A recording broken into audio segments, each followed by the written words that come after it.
Hello and welcome back to another Bad Movie Reviews review hosted by your favourite film lover from Down Under, Ben. And I'm reviewing another film from the Netflix release schedule, which they're all coming out in theatres. Previously, I've reviewed Frankenstein, Train Dreams, a few others from memory. I've got Knives Out next week. And now we've got Jay Kelly, which releases in theatres today for a couple of weeks before it hits Netflix, I think December 5th, around that time. And the film itself is directed by Noah Baumbach, which most people would know. He's partnered with Greta Gerwig. They're obviously married in real life, but done previously Marriage Story, Frances Ha, helped write Barbie, and this film is obviously none other than Jay Kelly, which is about the famous movie actor Jay Kelly, who's played by George Clooney, who somewhat goes on a spiritual journey of self-discovery, attacking his memories, or not so much attacking, but confronting his past with and present with his manager, who's played by Adam Sandler.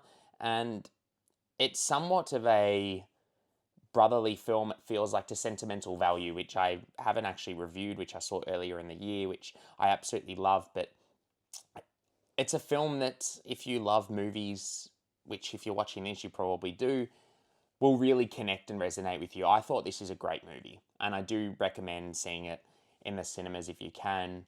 Netflix, when it comes out, I feel like it'll garner a great audience. But overall, I think everyone here is great. I know it played at a few film festivals, but the best thing I can say about it is it's very, very like self importance of a film. Like it somewhat feels like a very George Clooney, like a love letter to George Clooney's career in a way. But he actually performs at the peak of his powers here. I think he's brilliant, and accompanied by a great performance from Adam Sandler, who plays his manager Ron. But everyone here, you've got Billy Crudup, who has a scene in a diner where he almost steals a show within his 5 minutes of screen time. You've got some great performances here from Laura Dern as well.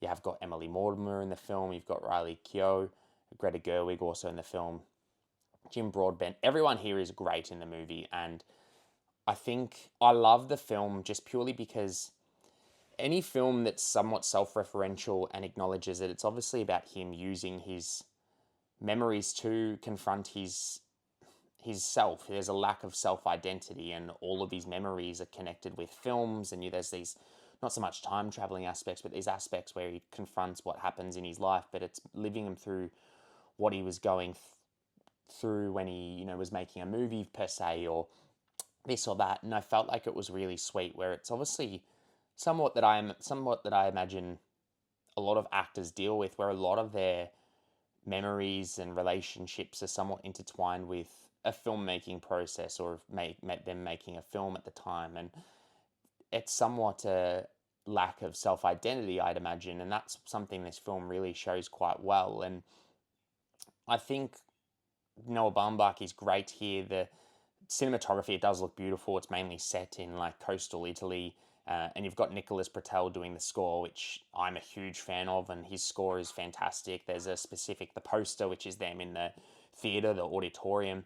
There's a specific scene that film ends off on where I got nothing but goosebumps, somewhat tears to my eyes, because it hits this sort of climactic thing where, and then George Clooney gives this impeccable kind of line, and this way the score really elevates that scene and George Clooney's performance, and it really just hit home, that particular aspect, and it made me really kind of love the film more. It personally resonated with me a lot, because a lot of, I guess, emotions that I have in my life and memories somewhat are related to film as well. And I think, obviously, I'm not sitting here acting or making these big budget movies, obviously, but it's a film that I think really knows what it's doing. It understands how it's, he's played different identities and it's carried through, and it is somewhat a like sad film. It's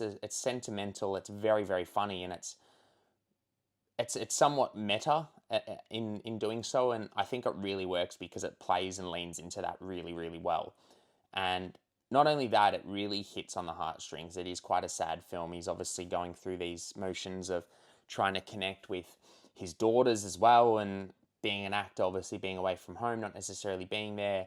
There's a scene in the film where they say, you were a better dad in the movies, and that really was, really tugged on the heartstrings, and it was really emotional. And there's a lot of lines in this which are pure brilliant and pure self-referential to the movie itself, but also the performance of Jake Kelly and potentially actors' lives. But overall, I had a great time with this. I really recommend it. I think it's one of the better films of the year. And I think everyone should go see it if they can at the movies. As I said, it does look beautiful. It does sound beautiful as well. And I think it's just a great time. But if you have seen it, comment below, let me know what you think. If you like the review, give us a like, follow us for more, and we'll catch you next time.